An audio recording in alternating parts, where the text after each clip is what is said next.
அத்தனை உறவுகளுக்கும் வணக்கம். மீண்டும் அனைவரையும் சந்திப்பதில் மிக்க மகிழ்ச்சி. இலங்கையில் வந்து பார்த்தீங்கன்னு சொன்னால் சுகாதார அமைச்சில் வந்து மருந்துகளை வந்து துரித கதியில் வந்து உற்பத்தி செய்யுமாறு அதனுடைய சுகாதார அமைச்சர் வந்து ஆலோசனை வழங்கி இருக்கிறாரு. மருத்துவ அமைப்புக்கும் சுகாதார துறைகளுக்கும் அத்தியாவசிய மருந்துகளை தொடர்ச்சியாக வழங்குவதன் மூலம் இலங்கையில் வந்து தேவையான மருந்து உற்பத்தி திறனை வந்து துரிதமாக அபிவிருத்தி செய்வதற்கான நடவடிக்கைகளை உடனடியாக எடுக்குமாறு சுகாதார மற்றும் வெகுஜன ஊடக அமைச்சர் டாக்டர் நலிந்த ஜெயதிச வந்து அரச மருந்து கூட்டுத்தாபனத்துக்கு வந்து ஆலோசனை வழங்கியிருக்கிறார். ஏனெனில் இலங்கையின் மக்களின் சிகிச்சை பல்வேறு காரணங்களுக்காக சவாலாக மாறியுள்ளது. ரத்மலானில் அமைந்துள்ள இலங்கையினுடைய அரச மருந்து உற்பத்தி கூட்டுத்தாபனம் அதனுடைய விவரங்கள் வந்து பார்த்தீங்கன்னா உண்மையை கண்டறியும் நிகழ்ச்சி ஒன்றில் வந்து கலந்து கொள்கின்ற பொழுதே வந்து இந்த அறிவுறுத்தலை வந்து வழங்கியிருக்கிறார். மருத்துவ வழங்குநர்களுடைய பற்றாக்குறை, அதே மட்டும் இல்லாமல் அந்த சப்ளையர்களுடைய பற்றாக்குறை, இவற்றை எல்லாமே வந்து உலகளாவிய பிரச்சனைகளால் விநியோக வலையமைப்பில் சீர்குலைவு போன்ற காரணங்களால் அரசாங்க வைத்தியசாலைக்கு தொடர்ச்சியாக மருந்துவங்களை வழங்க முடியாது இருப்பதையும் வந்து டாக்டராக இருக்கின்ற எங்களுடைய சுகாதார அமைச்சர் வந்து சுட்டி காட்டியிருக்கிறார். அது மட்டும் இல்லாமல் மருந்துகளுடைய உற்பத்தி திறனை அதிகரிப்பதற்கு தேவையான மூலப்பொருட்கள், அதே மாதிரி அதை வந்து விரைவாக இறக்குமதி செய்வதில் வந்து உள்ள சிக்கல்கள் குறித்தும் வந்து இங்கே ஆய்வு செய்யப்பட்டிருக்கிறதாகவும் சொல்லப்படுகிறது. இலங்கையினுடைய அரச மருந்து உற்பத்தி நிறுவனம் இந்நாட்டில் வந்து அரசாங்கத்துக்கு சொந்தமான மருந்து உற்பத்தி துறையுடன் தொடர்புடைய மிக பழமையான மற்றும் மிகப்பெரிய நிறுவனம் என சுட்டிக்காட்டியுள்ள அமைச்சர், இது வணிக நோக்கத்துக்கு அப்பாற்பட்டு பொது சேவை செய்கிறது அப்படின்றதையும் வந்து சொல்லியிருக்கிறாரு. மேலும் வந்து பார்த்தீங்கன்னு சொன்னால் போதைப்பொருள் உற்பத்தி, மூலப்பொருட்கள், மருந்து ஆராய்ச்சி பணிகள் மற்றும் மருந்து விநியோக வேலை திட்டங்கள் ஆகியவற்றை ஆராய்ந்த அமைச்சரின் முன்னிலையில் இந்த நடவடிக்கைகள் எவ்வாறு அபிவிருத்தி செய்வது என்பது தொடர்பில் வந்து பார்த்தீங்கன்னா கட்டுப்பாட்டு அதிகார சபைக்கு வந்து தேவையான அறிவுறுத்தல்களை வந்து சுகாதார அமைச்சர் வந்து வழங்கி இருப்பதாகவும் சொல்லப்படுகிறது. இந்த நிகழ்வில் வந்து கூட்டுத்தாபனத்துடைய தலைவர் பேராசிரியர் ஜெயந்த விஜய பண்டார உட்பட பொது முகாமையாளர், பொது பிரதி முகாமையாளர் மற்றும் பணியாளர்கள் குழுவினர் எல்லாருமே வந்து இங்கே இணைந்து செயற்பட்டதாகவும் சொல்லப்படுகிறது. அதே மாதிரி அடுத்த ஜனாதிபதியினுடைய விஜயம் வந்து பார்த்தீங்க சொன்னால் அமெரிக்காவுக்கு வந்து செல்ல இருக்கிறார். ஜனாதிபதி அனுர திசாநாயக்க தனது அடுத்த வெளிநாட்டு விஜயமாக அமெரிக்கா செல்ல உள்ளதாக விவசாய அமைச்சர் KD திரு லால் காந்த வந்து குறிப்பிட்டிருக்கார்.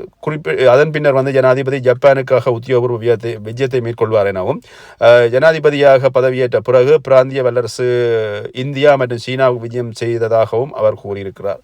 அடுத்த கட்டமாக அமெரிக்கா போவதாகவும் சொல்லப்பட்டிருக்கிறது. சரி, பார்க்கலாம் அமெரிக்காவுக்கு போய் வந்ததுக்கு அப்புறமாக என்ன மாற்றங்கள் வருகிறது, அதில் அமெரிக்காவோட என்னென்ன கைச்சாத்து ஒப்பந்தங்கள் வந்து கைச்சாத்திடப்படுகிறது அப்படி எல்லாத்தையுமே வந்து நாங்கள் பொறுமையாக தான் பார்க்க வேண்டும். அதே மாதிரி அண்மையில் வந்து சீனாவுக்கான விஜயத்தை வந்து மேற்கொண்டிருந்தார் எங்களுடைய ஜனாதிபதி அனுர திசாநாயக்க அவர்கள் வந்து பார்த்தீங்கன்னா. அதனால் பல்வேறுபட்ட ஒப்பந்தங்கள் வந்து செய்யப்படும். அதில் சீனாவுக்கும் இலங்கை வங்கிகளுக்கும் இடையிலான ஒப்பந்தம் வந்து 3 வருடங்களுக்கு வந்து நீடிக்கப்பட்டிருக்கிறது. 2021ஆம் ஆண்டு இலங்கை மத்திய வங்கிக்கும் சீனா வங்கிக்கும் இடையிலாக கைச்சாத்தப்பட்டுள்ள நாணய மாற்று ஒப்பந்தம் மேலும் 3 வருடங்கள் வந்து நீடிக்கப்பட்டிருப்பதாக சொல்லப்படுகிறது.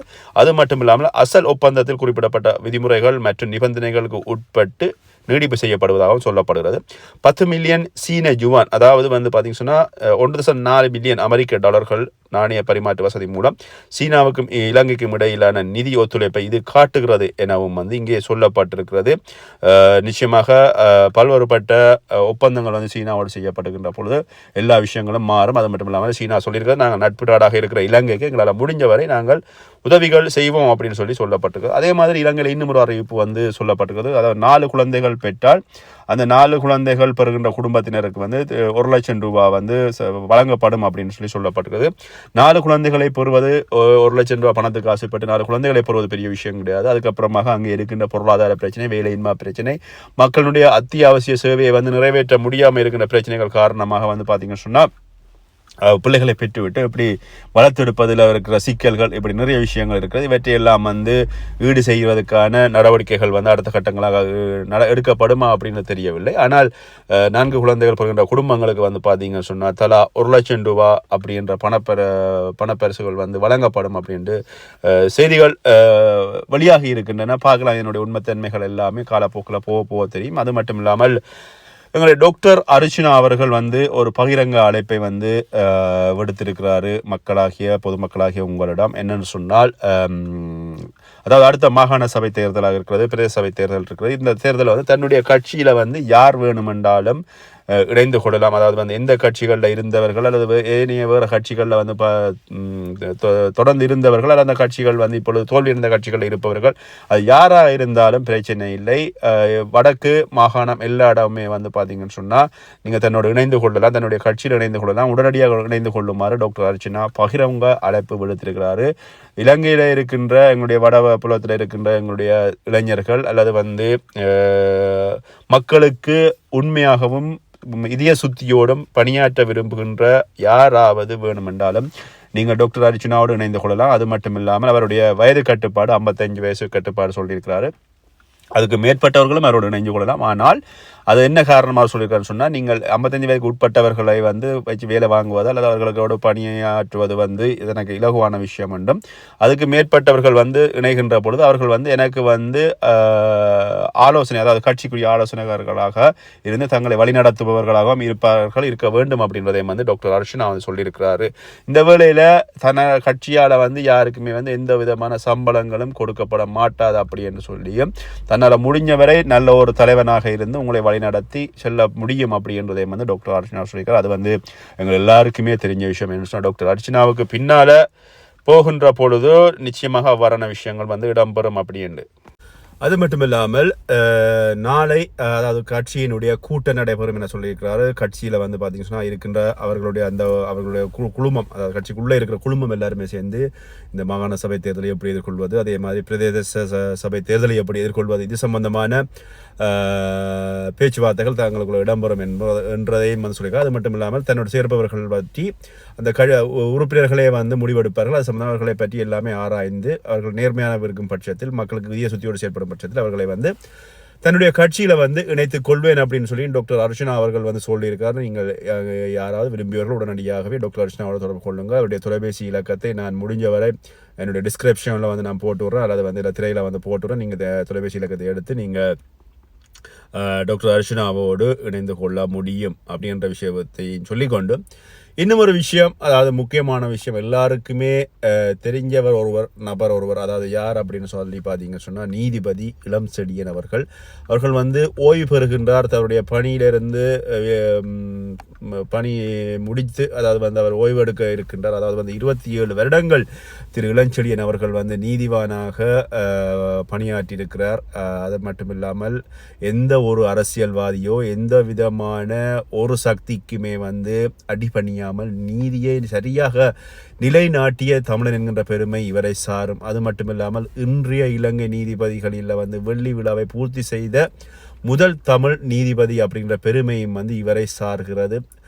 5ஆம் தேதி 2ஆம் மாதம் 1997 நீதிபதியாக நியமனம் பெற்று வவுனியாவில் தனது முதலாவது நியமனத்தை ஆரம்பித்த திரு நீதிபதி இளம்செழியன் அவர்கள் வந்து 5ஆம் தேதி 2ஆம் மாதம் 2024 27 ஆண்டுகளை பூர்த்தி செய்த முதல் தமிழ் நீதிபதி என்ற சிறப்புக்குரிய பெயரை எடுத்துக்கொள்கிறார். இவர் வந்து பார்த்தீங்கன்னு சொன்னால் வடக்கு கிழக்கு மாகாணமான அனைத்து நீதிபதிகளிலும் 25 ஆண்டுகளை பூர்த்தி செய்த முதல் பெருமைக்குரிய தமிழ் நீதிபதி என்பதும் வந்து இங்கே குறிப்பிடப்படுகிறது. அது மட்டும் இல்லாமல் இவருடைய நிறைய வழக்குகள் வந்து இவர் வழக்கடிக்க 1999 செம்மணி புதகொலி வழக்கிலிருந்து 1999 மன்னாரில் காமாலிக்கா கொலை வழக்கிலிருந்து, தேவாலய குண்டுவெடிப்பு வழக்கிலிருந்து மற்றும் லயனையார் குண்டுவெடிப்பு வழக்கிலிருந்து 2000 2008 9 ஆண்டுகள் கடுமையான யுத்த நிலவிய கால பகுதிகளில் வவுனியா நீதிபதியாகவும் கடமையாற்றியிருக்கிறார்.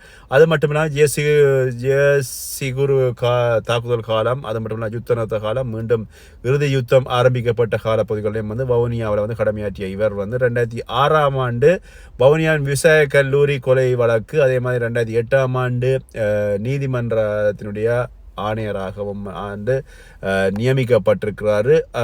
அது மட்டும் இல்லாமல் 2009 திருகோணமலையில் வந்து கோயில் குழுக்களுடைய மனைவியுடைய கொலை வழக்கில் வந்து மரண தண்டனை வழங்கியமை, அது மட்டும் இல்லாமல் அந்த கொலை வழக்கு தீர்ப்பு உயர் நீதிமன்றம் வரை சென்று தீர்ப்பு உறுதிப்படுத்தப்பட்டமை, 2014 கல்முனை நீதிமன்றத்தினுடைய நீதிபதியாகிய நியமனம், 2015 கணவர் கொலை வழக்கில் வந்து இஸ்லாமிய பெண்ணுக்கு மரண தண்டனை கொடுத்தது.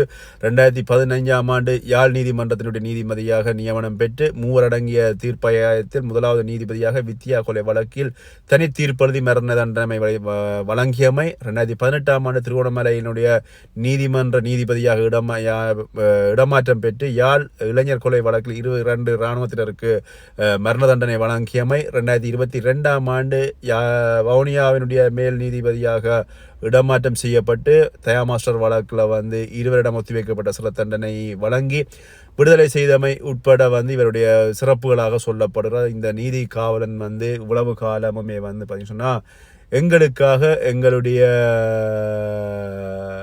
தமிழ் மக்களுக்காக அல்லது இலங்கையினுடைய நீதிக்காக போராடிய ஒரு பெருமையுமே வந்து இந்த இளம் செழியன் அவர்களை வந்து சாரும். ஒரு கட்டத்தில் வந்து எங்களுடைய டாக்டர் அர்ச்சனா கூட சொல்லியிருந்தார், நீதிபதி இளம் செழியன் மாணிக்கவாசகர் அவர் வந்து தன்னோட சேர்ந்தோ அல்லது அவரோட நான் சேர்ந்து பயணிக்க தனக்கு ஆசை அப்படின்ற ஒரு விஷயத்தையும் வந்து சொல்லியிருந்தார். நிச்சயமாக ஓய்வுக்கு அப்புறம் எங்களுடைய டாக்டர் அர்ச்சனாவோட சேர்வாராக இருந்தால் நல்ல விஷயம், நல்லது நடக்கும் மக்களுக்கு அப்படின்னு சொல்லி இந்த வேளையில் சொல்லிக்கொண்டு மீண்டும் இன்னொரு வீடியோவில் சந்திக்கிறேன். விடைபெற்றுக் கொள்ளும் நான் என்றும் உங்களில் ஒருவன். நன்றி, வணக்கம்.